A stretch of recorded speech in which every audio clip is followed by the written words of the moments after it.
हाय मेरे प्यारे विद्यार्थियों, आप सभी का स्वागत है नए और फैंटास्टिक वीडियो में। कक्षा 8वीं सामाजिक विज्ञान। हाँ जी बच्चों, आज 2 बजे आप सभी का पेपर है, 2 अप्रैल 2024 के दिन, और यही पेपर हम आप सभी के लिए आज लीक लेके आ चुके हैं। अगर बच्चों आपको हम पे विश्वास नहीं हो तो अभी तक आपके जितने पेपर्स हुए हैं यहाँ पर मैं आप सभी को बता देता हूँ आपके क्या क्या पेपर हुए हैं। आपके इंग्लिश का पेपर हो चुका है, आपके मैथ यानी गणित का पेपर हो चुका है, और उसके बाद साथ ही आप सभी के साइंस का, विज्ञान का पेपर हो चुका है। सभी पेपर्स हमने जो है डाल रखे हैं हमारे चैनल पे आरबीएससी एग्जाम पे। अब वो मतलब पेपर कहाँ से देख सकते हो आप? हमारे कम्युनिटी पोस्ट पे भी देख सकते हो, जाके आप हमारे चैनल की कम्युनिटी पोस्ट पे भी आप जाके वो सारे पेपर देख सकते हो। अब सामाजिक विज्ञान का पेपर भी हम हमारी कम्युनिटी पेज पे डाल रहे हैं, वही पेपर आपको आएगा और हमने हमारी वेबसाइट पे भी अपलोड कर रखा है। आप जाके चेक कर सकते हो कम्युनिटी पोस्ट क्या होता है, या आप हमारी website Google study village search करके, वो सारा लास्ट में बताऊंगा मैं आपको वीडियो के लास्ट में कि ये सारी चीज़ें क्या होती है। तब तक आप वीडियो को पूरा देखिएगा। वैसे मैं इस वीडियो में जो पेपर बता रहा हूँ यही पेपर आप सभी के आज के दिन आने वाला है।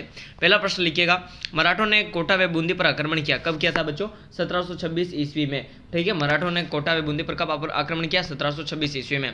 जेम्स मिल द्वारा लिखी गई पुस्तक का क्या नाम था बच्चों? ब्रिटिश भारत का इतिहास। इस पुस्तक का यह नाम था ब्रिटिश भारत का इतिहास। ठीक है, फिर तीसरा क्वेश्चन, मध्य प्रदेश में घुमतू खेतु को कहा जाता है। मध्य प्रदेश में घुमतू खेतु को क्या कहा जाता है बच्चों? बेवड़ कहा जाता है। फिर अगला क्वेश्चन चौथा, भारत का सर्वोच्च न्यायालय स्थापित है, कहाँ पर स्थापित है? नई दिल्ली में स्थापित है। ठीक है, फिर अगला क्वेश्चन है साथियों पांचवा क्वेश्चन, किन आम चुनाव में पहली बार पूरे देश में ईवीएम का इस्तेमाल किया गया? तो यहाँ पर उसका इस्तेमाल किया गया सन 2004 के चुनावों में। ठीक है, फिर छठा क्वेश्चन देखिएगा, पदार्थों को संसाधन में परिवर्तित करने वाला कारक क्या होता है? तो इसका राइट आंसर हो जाएगा छठे में असमय और प्रौद्योगिकी। फिर अगला क्वेश्चन है सातवां, वस्तु अथवा पदार्थ को संसाधन बनाती है, वस्तु अथवा पदार्थ को संसाधन बनाती है उसकी प्रयोज्यता। फिर आठवां क्वेश्चन देखिएगा, राजस्थान में न्यूनतम लिंगानुपात किस जिले में है? राजस्थान में न्यूनतम लिंगानुपात जो है धौलपुर जिले में है साथियों। ठीक है, फिर अगला क्वेश्चन आएगा, निम्नलिखित को सुमेल कीजिए। चलो अपन सुमेलित कर लेते हैं। दीवानी हो जाएगा साथियों इस पे भू राजस्व वसूल करने का अधिकार। ठीक है, फिर अगला क्वेश्चन है शेर मशहूर हो जाएगा टीपू सुल्तान, शेर मशहूर टीपू सुल्तान। फिर बात करते हैं अगले क्वेश्चन के बारे में, रानी चेन्निमा हो जाएगा कितूर में अंग्रेजी विरोधी आंदोलन का नेतृत्व किया। फिर है सिपाही का मतलब हो जाएगा बच्चों सिपोई। क्या हो जाएगा बच्चों? सिपोई हो जाएगा। क्या मतलब हो जाएगा बच्चों? सिपोई। फिर बात करते हैं क्वेश्चन नंबर 10 के बारे में साथियों, हाँ या ना में उत्तर देना है। किस में देना है बच्चों? हाँ या ना में आप सभी को उत्तर जो है देना होगा साथियों। पहला क्वेश्चन देखिएगा, मानव संसाधन ही अंतिम संसाधन है? हाँ, मानव संसाधन ही अंतिम संसाधन है। विश्व में सबसे अधिक लोग उत्तरी अमेरिका में रहते हैं? हाँ ना, विश्व में सबसे लोग उत्तरी अमेरिका में नहीं रहते हैं, एशिया में रहते हैं। चीन में नील नदी का मैदान घना बसा हुआ है? नहीं, ये भी गलत है क्योंकि नील नदी चीन में ही नहीं है। फिर यूनाइटेड किंगडम ऑफ निम्न जन्म दर और मृत्यु दर के कारण जनसंख्या वृद्धि की दर मंद है? हाँ, ये राइट आंसर है। ठीक है, तो ये सारे क्वेश्चन आने वाले। 11वां क्वेश्चन देखिएगा, न्यूनतम मेहताना कानून की आवश्यकता क्यों पड़ी? न्यूनतम मेहताना यानी मतलब कम से कम मेहताना देना। ठीक है, तो सुनिएगा, ये अमेरिका में है। न्यूनतम मेहताना कानून की इसलिए आवश्यकता पड़ी क्योंकि बहुत सारे मजदूरों को उनके मालिक सही मेहताना नहीं देते थे, यानी सही पैसा नहीं देते थे। क्योंकि मजदूरों को काम करने की जरूरत होती है, इसलिए वे सौदेबाजी नहीं कर पाते और बहुत कम मजदूरी पर ही काम करने को तैयार हो जाते हैं। ये कानून सारे मजदूरों और घरेलू नौकरों के हितों की रक्षा हेतु आवश्यक था। ठीक है, ये हो जाएगा। फिर अगला है साइबर सुरक्षा के 2 उपाय बताइए। हाँ जी बच्चों, अपन साइबर सुरक्षा के 2 उपाय बताने वाले हैं बच्चों, सुनिएगा। पहला उपाय, अपने कंप्यूटर व लैपटॉप में नवीनतम एंटीवायरस सॉफ्टवेयर का उपयोग करें। फिर दूसरा है, किसी को भी फोन या ईमेल पर व्यक्तिगत जानकारी नहीं देवे। यहाँ पर ये 2 कानून हो जाएंगे। फिर क्वेश्चन नंबर 13 देखिएगा, झांसी की रानी लक्ष्मीबाई की अंग्रेजों से ऐसी क्या मांग थी जिसे अंग्रेजों ने ठुकरा दी? तो सुनिएगा, रानी लक्ष्मीबाई चाहती थी कि कंपनी उनके पति की मृत्यु के बाद गोद लिए गए बेटे को उसके राज्य का वैध उत्तराधिकारी मान ले, किंतु अंग्रेजों ने उसे ठुकरा दिया। ठीक है, फिर बात करते हैं क्वेश्चन नंबर 14 के बारे में, राजस्थान में किसी एक वृहद उद्योग का वर्णन कीजिए। सुनिएगा, वर्तमान में राजस्थान में वृहद उद्योग में तेजी से विकास होने के कारण राज्य को औद्योगिक दृष्टि से पहचान मिली है।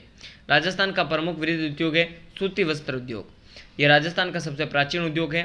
वर्तमान में भीलवाड़ा राजस्थान का प्रमुख वस्त्र उद्योग है। एक मिनट है ना, ये क्या मैसेज आया है साथियों? राजस्थान का सबसे वर्तमान में भीलवाड़ा राजस्थान का सबसे का प्रमुख वस्त्र उत्पादक क्षेत्र है। इसके अतिरिक्त वस्त्रों की रंगाई, छपाई तथा बंदेज कार्य हेतु जयपुर, जोधपुर, चूरू, बीकानेर, नागौर प्रमुख केंद्र है। ठीक है, ये क्वेश्चन हो जाएगा। फिर अगला क्वेश्चन देखिएगा, स्थायी बंदोबस्त की प्रमुख विशेषताओं का वर्णन करें। स्थायी बंदोबस्त यहाँ पर आप सभी लिख सकते हैं। फिर अगला क्वेश्चन, रोपण कृषि क्या है, वो आप सभी को लिखना है साथियों। अब इन सब जो बड़े बड़े प्रश्न हैं 4-4 नंबर के, उनके क्वेश्चन के आंसर आपको आगे दिए जाएंगे। कौन सा उद्योग आधुनिक उद्योग का मेरुदंड कहा जाता है और क्यों? यहाँ पर ये 4 नंबर का ये क्वेश्चन आएगा आपके 17वां, इस्पात उद्योग को आधुनिक उद्योग का मेरुदंड कहते हैं। किसको? इस्पात उद्योग को। ठीक है, अब वो क्यों कहते हैं, इन सब के उत्तर हम आपको आगे हमारी वेबसाइट पर बताने वाले हैं, तो आप वीडियो को आगे देखते रहिएगा। फिर 18वां क्वेश्चन आप सभी का यह आएगा, कल्पना कीजिए कि आप 1850 के दशक में जी रहे हैं, आपने वुड के नीति पत्र के बारे में सुना है, इसके बारे में अपनी प्रतिक्रिया लिखिए। ठीक है, फिर अगला दूसरा हो जाएगा कि आपको मालूम है कि प्राथमिक स्कूलों में दाखिला देने वाले बच्चों में से लगभग 13-14 साल, लगभग 50% बच्चे 13-14 साल की उम्र तक पहुँचते पहुँचते स्कूल छोड़ जाते हैं। क्या आप बता सकते हैं कि इस स्थिति का क्या कारण है? ठीक है, फिर अगला 19वां क्वेश्चन देखिएगा, राज्य सरकार और केंद्र सरकार को अपने को तुलना करनी। आपके राज्य में कितनी महिला प्रतिनिधि है? अपने हमारे राज्य में 20 विधायक है, केंद्र सरकार में 2 सांसद है। ठीक है, अभी पिछले चुनाव कब हुए थे? पिछले चुनाव 2023 में हुए थे और केंद्र सरकार में 2019 में हुए थे। ठीक है, अभी कौन सा दल विपक्ष में है? कांग्रेस विपक्ष में है और कांग्रेस में अन्य दल है। आपके क्षेत्र में निर्वाचित प्रतिनिधि है, नोट विद्यार्थी अपने क्षेत्र का प्रतिनिधि चुन ले। ठीक है, ये हो जाएगा। यहाँ पर इस प्रकार से क्वेश्चन पेपर है। राजस्थान के मानचित्र में दर्शाइए। कोटा, डूंगरपुर आप दर्शा सकते हो। जैसे देखो, सबसे पहले जैसलमेर है, तो जैसलमेर कहाँ है? यहाँ पर जैसलमेर है। फिर दूसरा है सीकर, तो सीकर यहाँ पर कहाँ है बच्चों? सीकर, ये रहा सीकर।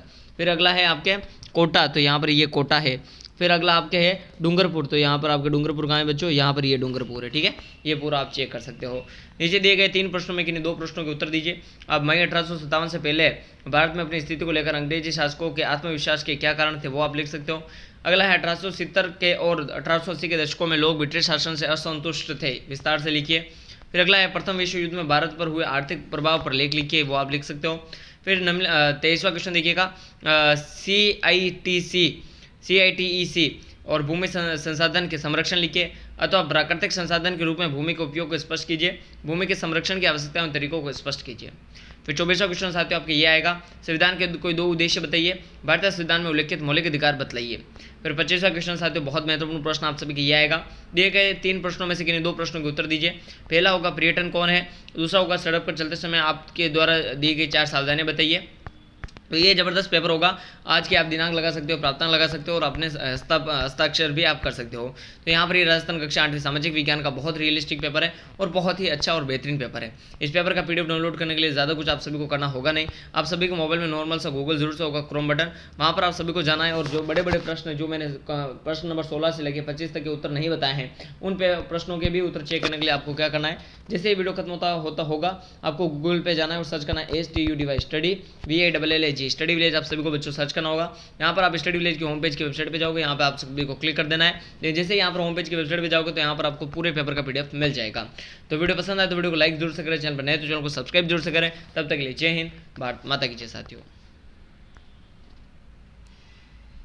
तो शेयर जरूर से करें इस वीडियो को ज़्यादा से ज़्यादा अपने साथियों के साथ, अपने बच्चों के साथ, अपने दोस्तों के साथ, वीरों के साथ, जवानों के साथ।